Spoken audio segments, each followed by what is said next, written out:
Thirdly, the number 70 is also very specifically connected with Israel. மூன்றாவதாக இந்த எண் 70 ஆனது மிகவும் விசேஷமாக இஸ்ரவேலோட தொடர்பு உள்ளதாக இருக்கிறது. If you read Jeremiah chapter 25 verse 11, எரேமியா 25ஆம் அதிகாரம் 11ஆம் வசனத்தை வாசிக்கும் பொழுது, chapter 29 verses 10 to 14, 29ஆம் அதிகாரம் 10ஆம் வசனம் முதல் 14ஆம் வசனம் வரை, and Daniel chapter 9 verse 2, தானியேல் 9ஆம் அதிகாரம் 2ஆம் வசனம், the prophet Jeremiah prophesied about 70 years of captivity for Israel in Babylon.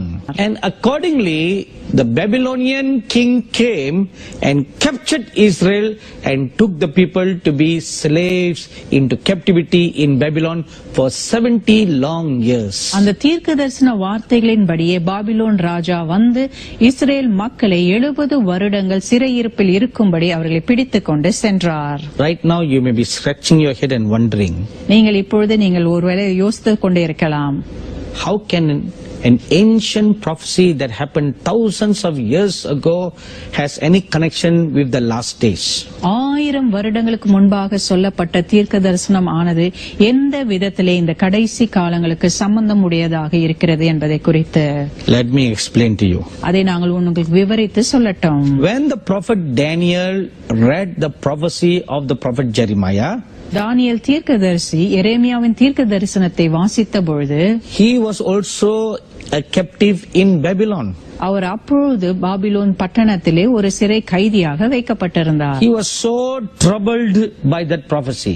அவர் மிகவும் வேதனைக்குள்ளானார் அந்த தீர்க்க தரிசனத்தின் நிமித்தம். He didn't quite understand about it. அதை குறித்து அவருக்கு ஒரு வெளிப்பாடு இல்லை. So he fasted and prayed. அவர் உபவாசித்து ஜெபிக்க ஆரம்பித்தார். At the end of his fast, அவர் உபவாசத்தின் முடிவிலே the angel Gabriel came to visit him.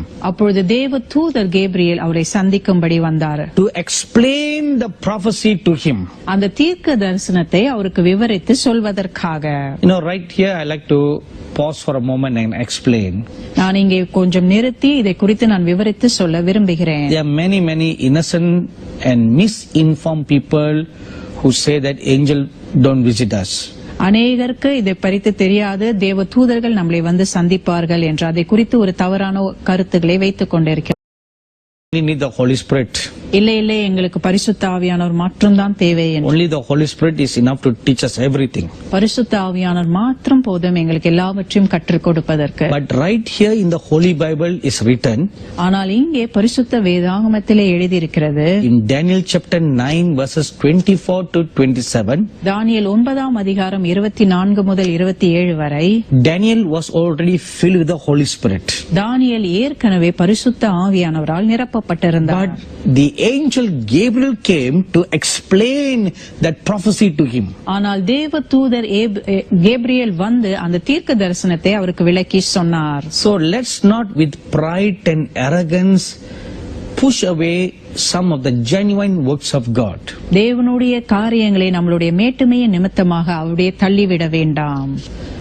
When the angel Gabriel came, தேவ தூதர் கேப்ரியேல் வந்தபொழுது, you will realize that when he explained about the prophecy in the 70 years of captivity, 70 வருடம் சிறையிருப்பை குறித்து அவர்கள் விவரித்து சொன்னபொழுது, he connected that to another prophecy that was a 70 weeks prophecy. அதை இன்னொரு 70 வார தீர்க்க தரிசனத்திற்கு அவர் சம்பந்தப்பட்டு பார்த்தார். It was not a relationship to the 70 years.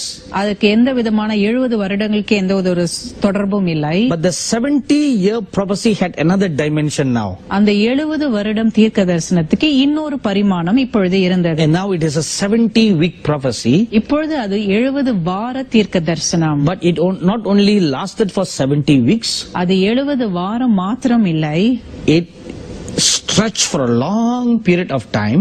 அது மிகவும் அதிகமான ஒரு காலத்திற்கு அது இழுத்து செல்லப்பட்டது. That included the first coming of the Lord Jesus Christ. அதற்குள் தேவனுடைய முதலாம் வருகை சேர்க்கப்பட்டது. The crucifixion of the Lord Jesus Christ. ஆண்டவராகிய இயேசு கிறிஸ்துவின் மரணம். And it stretched to our time now. அது இப்பொழுது நம்முடைய காலத்திற்கு இழுத்து கொண்டு வரப்பட்டிருக்கிறது. And when you read it, you will show us very clearly what everything means. அதை நீங்கள் வாசிக்கும் பொழுது எல்லாம் என்னத்தை குறிக்கிறது என்பதை உங்களுக்கு மிகவும் தெளிவாக புரியும். Keeping this in mind, இதை உங்கள் நினைவில் வைத்துக்கொண்டு let me now reveal to you some modern day happenings. சமீப காலமாக நடக்கிற ஒரு சில காரியங்களை நான் உங்களுக்கு விவரித்து சொல்ல. How this number 70 and the 70 years now relates to these last days. இந்த கடைசி காலங்களுக்கு எப்படி இந்த எண் 70 வருடங்களும் எப்படி சம்பந்தப்பட்டு இருக்கிறது என்பதை குறித்து.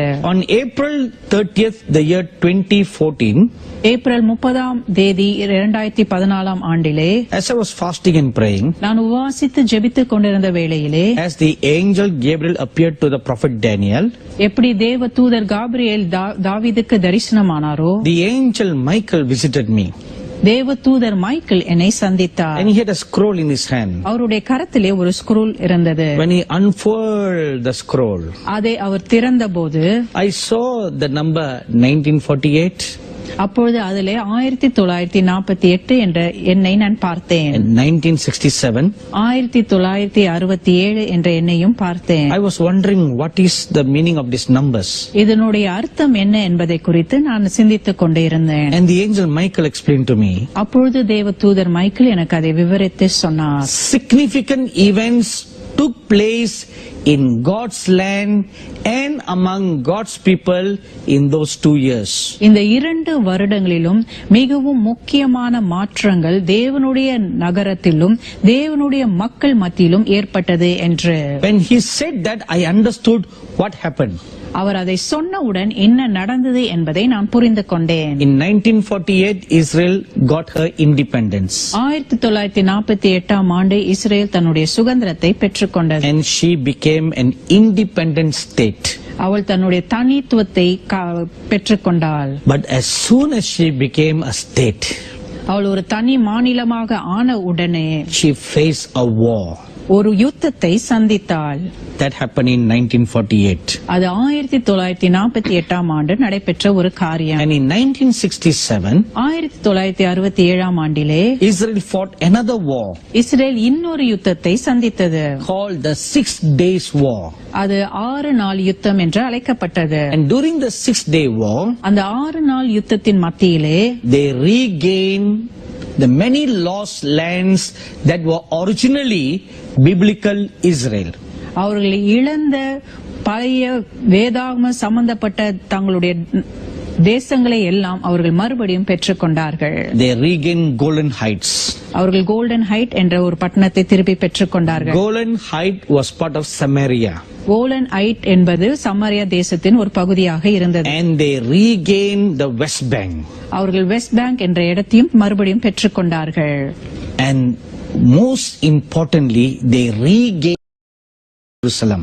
மிகவும் முக்கியமாக அவர்கள் ஈஸ்ட் ஜெருசலேமை மறுபடியும் பெற்றுக்கொண்டார்கள். For the first time in 2000 years, 2000 ஆண்டுகளிலே முதல் முறையாக Jerusalem that was divided into east and west was reunited. எருசலேம் ஈஸ்ட் வெஸ்டாக பிரிக்கப்பட்டிருந்தது மறுபடியும் ஒன்றாக இணைந்து ஒரே இஸ்ரேலாக மாறப்பட்டது. So that was a very significant thing that happened in 1967, and there was a war. 1967ஆம் ஆண்டு நடைபெற்ற மிகவும் ஒரு முக்கியமான ஒரு காரியம் அது. அதற்கு பிறகு ஒரு யுத்தத்தை சந்தித்தார்கள். And below the 2 numbers I saw the word or the number 2017 written there. இந்த 2 ஆண்டுகளுக்கு கீழாக நான் 2017ஆம் ஆண்டு எழுதப்பட்டிருக்கிறதை நான் கண்டேன். And the angel Michael said, அப்பொழுது தேவதூதர் மைக்கேல் என்னை பார்த்து சொன்னார், another major war is planned. இன்னொரு பெரிய யுத்தம் பிளான் பண்ணப்பட்டிருக்கிறது என்று. A major change and shift in government and land is coming. மிகவும் ஒரு முக்கியமான மாற்றம் அரசாங்கத்திலும் அந்த பட்டணத்திலும் ஏற்பட போகிறது. And on March 11, 2015, மார்ச் 11ஆம் தேதி 2015ஆம் ஆண்டிலே, while I was waiting on God, தேவனுடைய பாதத்திலே நான் காத்துக் கொண்டிருந்த பொழுது I had a heavenly experience. ஒரு பரலோக அனுபவத்தை நான் பெற்றேன். I saw myself in heaven, நான் அப்பொழுது பரலோகத்தில் இருக்கிறதை போல உணர்ந்தேன். and I was standing before the Lord Jesus Christ. ஆண்டவராகிய இயேசு கிறிஸ்துவுக்கு முன்பாக நின்று And கொண்டேன். I saw two saints standing together with the Lord Jesus.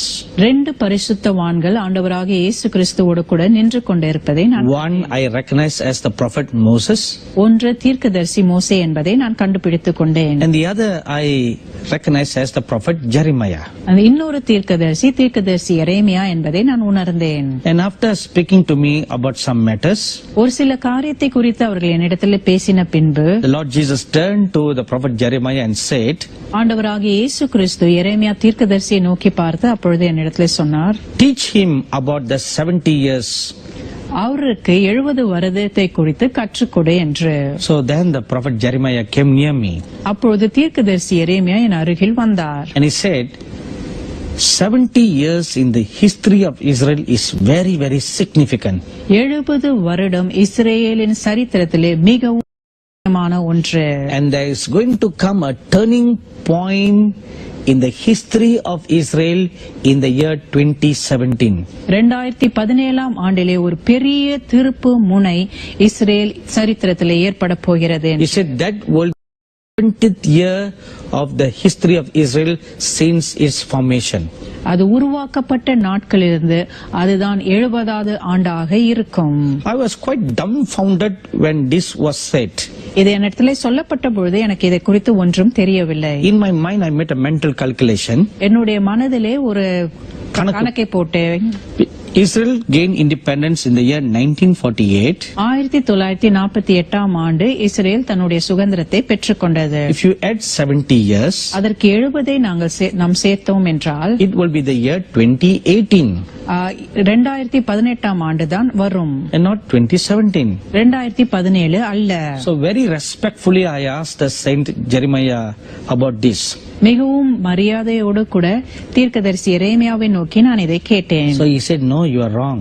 அவர் சொன்னார், இல்லை, நீ தவறாக கணக்கு போட்டு இருக்கிறாய் என்று. The count should be from the time when the covenant was first signed. உடன்படிக்கை முதலாவது எப்பொழுது கையெழுத்திடப்பட்டதோ அந்த நேரத்திலிருந்து கணக்கெடுக்கப்பட வேண்டும் என்று. So I found that the state of Israel was first planned and signed by the United Nations on November 29, 1947. 1947 ஆண்டு November 29 தேதிதான் முதலாவது ஐக்கிய நாடுகள் இஸ்ரேலை ஒரு தனி மாநிலமாக கையெழுத்திடப்பட்டது. So that day, in that year, the agreement was made. அந்த நாளில்தான் அந்த உடன்படிக்கையானது கையெழுத்திடப்பட்டது. That there should be a state of Israel. Israel என்ற ஒரு தனி மாநிலம் இருக்க வேண்டும் So என்று. 1947 plus 70 equals to 2017. 1947 ஆண்டுகளோட கூட நாம் 70ஐ சேர்க்கும் பொழுது அது 2017 ஆண்டிலே வந்து முடிகிறது. So what is significant about 2017 in relationship to Israel? 2017 ஆண்டுக்கும் இஸ்ரேலுக்கும் எந்த விதமான ஒரு கணக்கு பரிமாணம் இருக்கிறது. 70 year is ending. 70 வருடம் முடிகிறது. So what will befall Israel இஸ்ரேலுக்கு என்ன நடக்கும்? and the nations of the world when this covenant of 70 years ends? இந்த 70 வருடம் உடன்படிக்கை முடிக்கும் பொழுது தேசங்களுக்கு என்ன நடைபெறும்? Like the prophecy of Jeremiah in Jeremiah 25:11, எரேமியா 25:11 எரேமியா தீர்க்கதரிசி சொன்ன தீர்க்க தரிசனத்தின்படி Israel will to another captivity. Israel இன்னொரு சிறையிருப்புக்குள்ளே கடந்து செல்லும். How is it possible, you may wonder? நீங்கள் கேட்கலாம், எப்படி இது சாத்தியம் என்று. Let me tell you one shocking news. இன்னொரு அதிர்ச்சிக்குரிய ஒரு காரியத்தை நான் உங்களுக்கு சொல்லட்டும். On December 23rd, 2016, டிசம்பர் 23, 2016 ஆண்டிலே the United Nations passed a resolution to divide Israel into two states. ஐக்கிய நாடுகள் ஒரு தீர்மானத்தை எடுத்தார்கள், இஸ்ரேலை 2 விதமாக பிரிப்பது என்று குறித்து. You know what is the thing? இன்னொரு மிகவும் முக்கியமான காரியம் என்ன என்பது உங்களுக்கு தெரியுமா? In November 9, 1947, நவம்பர் 29 தேதி 1947 ஆண்டிலே when the United Nations planned the state of Israel, ஐக்கிய நாடுகள் இஸ்ரேல் தேசத்தை குறித்து அவர்கள் முடிவெடுத்த பொழுது at that time itself they divided Israel into two. அந்த நேரத்தில் தானே இஸ்ரேலை இரண்டாக பிரித்தார்கள். The state of Israel Israel ஒரு பக்கம், and the state of the Palestine. Palestine state இன்னொரு பக்கம். But somehow for the last 70 years this was not really formulated. ஆனால் கடந்த 70 ஆண்டுகளாக இது உண்மையாகவே கடைபிடிக்கப்படவில்லை. Now after 70 years, ஆனால் இப்பொழுது 70 ஆண்டுகள் கடந்த பின்னர் on December 23rd, 2016, டிசம்பர் 23ஆம் தேதி 2016ஆம் ஆண்டிலே the United Nations at their United Nations Security Council meeting, ஐக்கிய நாடுகள் அவர்களுடைய கூட்டத்திலே, the United Nations Security Council is the most important decision making authority. ஐக்கிய நாடுகள் தீர்மானம் எடுக்கிறது தான் மிகவும் ஒரு முக்கியமான ஒன்று. And that has passed a resolution அவர்கள் ஒரு தீர்மானத்தை சொல்லி இருக்கிறார்கள் that in 2017 Israel should be divided into two. 2017ஆம் ஆண்டிலே இஸ்ரேல் இரண்டாக பிரிக்கப்பட வேண்டும் என்று. And there will be a state of Palestine and a state of Israel. Israel தனி மாநிலமாக, பாலஸ்தீன் தனி மாநிலமாக இருக்க வேண்டும் என்று. And the most sad thing is, மிகவும் பரிதபிக்க ஒரு காரியம் என்னவென்றால், all this while the US has been a great friend and protector of Israel. இவ்வளவு நாட்கள் அமெரிக்கா தேசம் ஆனது இஸ்ரேலை பாதுகாத்துக் கொண்டு இஸ்ரேலுக்கு மிக நெருங்கிய நண்பராக இருந்தது. But on that day when the resolution was passed, ஆனால் அன்றைய தினம் இந்த தீர்மானம் நிறைவேற்றப்பட்ட போது US just kept quiet. America மிகவும் அமைதியாக இருந்தது. In fact, they were the one who proposed that resolution. அவர்கள்தான் மெய்யாகவே அந்த தீர்மானத்தை நிறைவேற்ற வேண்டும் என்ற ஒரு தீர்மானத்தை அவர்கள் தள்ளிவிட்டது. You know what is amazing? மிகவும் ஆச்சரியப்படத்தக்க விதம் என்ன என்று தெரியுமா? On November 30th in the year 2011, November 30ஆம் தேதி 2011ஆம் ஆண்டிலே I was fasting and praying on Mount Sinai for 3 days. Mount சீனாயின் மீது 3 நாட்கள் உபவாசித்து நான் ஜெபித்துக் கொண்டிருந்தேன். On the second day, as I was drinking a cup of tea and meditating the word of God one morning, இரண்டாவது நாள் காலை வேளையிலே நான் டீ அருந்திக் கொண்டு தேவனுடைய வார்த்தையை தியானித்துக் கொண்டிருந்த பொழுது, as I was deeply meditating the word of God, மிகவும் ஆழமாக தேவனுடைய வார்த்தையை நான் தியானித்துக் கொண்டிருந்த பொழுது I saw an open vision. அப்பொழுது ஒரு திறந்த தரிசனத்தை நான் பார்த்தேன். A mighty angel with a drawn sword appeared before me. ஒரு மிக பெரிய தேவ தூதர் ஒரு பட்டயத்தோடு கூட எனக்கு முன்பாக வந்து நின்று கொண்டிருந்தார். And he said this, அவர்கள் என்னை பார்த்து இதை சொன்னார்கள், Israel will be betrayed by her friend. Israel தன்னுடைய நெருங்கிய நண்பனினால் துரோகம் செய்யப்படுவாள் என்று. And the nation that will betray Israel, அந்த இஸ்ரேல் தேசத்தை துரோகம் செய்கிற அந்த பட்டணமானது the same fate will happen to her. அதே நிலைதான் அந்த தேசத்திற்கும் ஏற்படும். When he said that, அதை அவர்கள் சொன்ன பொழுது I was wondering who is Israel's closest friend. அப்பொழுது நான் நினைத்துக் கொண்டிருந்தேன், இஸ்ரேலின் மிக நெருங்கிய நண்பர் யார் என்று. And a map of the United States appeared before the angel.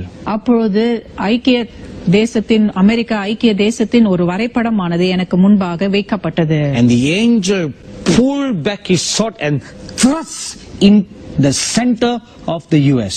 அந்த தேவ தூதர் தன்னுடைய பட்டயத்தை எடுத்து அந்த வரைபடத்திற்கு நேராக அதை உள்ளே செலுத்தினார். He said, the nation that will be responsible for dividing the land of Israel Israel பட்டணத்தை இரண்டாக பிரிப்பதற்கு காரணமா இருக்கிற தேசம் will likewise be separated into two. அதே வண்ணமாக இரண்டாக கிழிக்கப்படும் என்று. My dearly beloved brothers and sisters, எனக்கு மிகவும் அருமையான சகோதர சகோதரிகளே, as the Lord Jesus Christ was whipped 39 times, 39 தடவை ஆண்டவராகிய இயேசு கிறிஸ்து அடிக்கப்பட்டது போல, when this partition is carried out, இந்த பிரிவு ஆனது நிறைவேற்றப்படும் பொழுது Israel will be beaten with like stripes.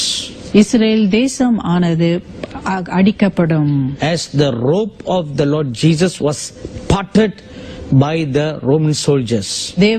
ஆண்டவராகிய இயேசு கிறிஸ்துவினுடைய ஆடை எப்படி இரண்டாக கிழிக்கப்பட்டதோ, so will the land be divided. அதே விதமானது அந்த பட்டணமானது இரண்டாக பிரிக்கப்படும். You know, according to the United Nations resolution, ஐக்கிய நாடுகளின் தீர்மானத்தின்படி not only the land will be divided, அந்த பட்டணமானது இரண்டாக பிரிக்கப்படுகிறது மாத்திரமல்ல, but even the city of Jerusalem will be divided. எருசலேம் பட்டணம் கூட இரண்டாக பிரிக்கப்படும். East Jerusalem will become the new capital for the state of Palestine, East Jerusalem பாலஸ்தீனுக்கு ஒரு புதிய தலைநகரமாக மாறும். and West Jerusalem will be the capital of the state of Israel. West எருசலேம் ஆனது இஸ்ரவேலின் தலைநகரமாக இருக்கும். You will be surprised to know உங்களுக்கு மிகவும் ஆச்சரியமாக இருக்கும் that such a thing has already been prophesied in the book of Zechariah. இப்படிப்பட்ட ஒரு காரியம் சக்கரியா புத்தகத்திலே ஏற்கனவே தீர்க்க தரிசனமாக அறிவிக்கப்பட்டது. In chapter 1 verses 12 to 16, Zakariya 1ஆம் அதிகாரம் 12ஆம் வசனம் முதல் 16ஆம் வசனம் the வரை, land will be divided அந்த பட்டணமானது இரண்டாக பிரிக்கப்படும். and a line will be drawn in Jerusalem. அப்பொழுது ஒரு நேர் கோடானது எருசலேம் பட்டணத்திலே வரையப்படும். How amazing, எவ்வளவு ஆச்சரியமான ஒரு காரியம், but how sad at the same time. எவ்வளவு ஒரு பரிதாபமான காரியம். On Christmas Day கிறிஸ்துமஸ் தினத்தன்று of 2016, I went to a church early in the morning to attend and minister in their service. 2016ஆம் ஆண்டு ஒரு காலையிலே கிறிஸ்துமஸ் தினத்திலன்று ஒரு ஆராதனையிலே பங்கு பெறுவதற்காக நான் கடந்து சென்றிருந்தேன். And when I returned home, I began to wait on God at 3 in the afternoon. நான் வீட்டிற்கு திரும்பி வந்து 3 மணி அளவிலே ஆண்டவருடைய பாதத்திலே காத்து கொண்டிருந்தேன். That afternoon, the Lord began to speak to me about many things that are going to come to pass in this new year. அந்த தருணத்திலே தானே ஆண்டவராகிய தேவன் என்னிடத்திலே பல காரியங்களை குறித்து, இந்த புதிய ஆண்டிலே நடைபெறுகிறதை குறித்து என்னிடத்திலே பேச ஆரம்பித்தார். And many of the things you are hearing me sharing with you right now. அநேக காரியங்களை நான் இப்பொழுதும் உங்களோடு கூட பகிர்ந்து கொண்டே இருக்கிறேன். And then the Lord Jesus said, அப்பொழுது ஆண்டவராகிய இயேசு என்னை பார்த்து சொன்னார், a new disease that will eat the skin, like scathe the skin, will break out in Western countries as a form of punishment for touching the apple of God's eye. ஒரு புதிய விதமான ஒரு வியாதி வந்து கிழக்கத்திய நாடுகளுக்குள்ளே கடந்து செல்லும். தேவனுடைய கண்மணிகளை தொட்டதற்காக அது அவர்களுடைய மாம்சத்தை தின்று அவர்கள் தோள்களை அப்படியே அது உரைத்து கொண்டு போகிறது போல உண்டாகும். மேற்கத்திய தேசங்கள், ஐரோப்பா கண்டத்தில் உள்ள மேற்கத்திய தேசங்கள் மேல இந்த ஒரு தேவ கோபம் வரும். ஏனென்றால் கர்த்தருடைய கண் இமையை இஸ்ரேல் தேசத்தை அவர்கள் தொட்டு பிரித்ததினால். A punishment like this will come upon the Western countries because they have touched the apple of the Lord's eyes, which is the people of Israel.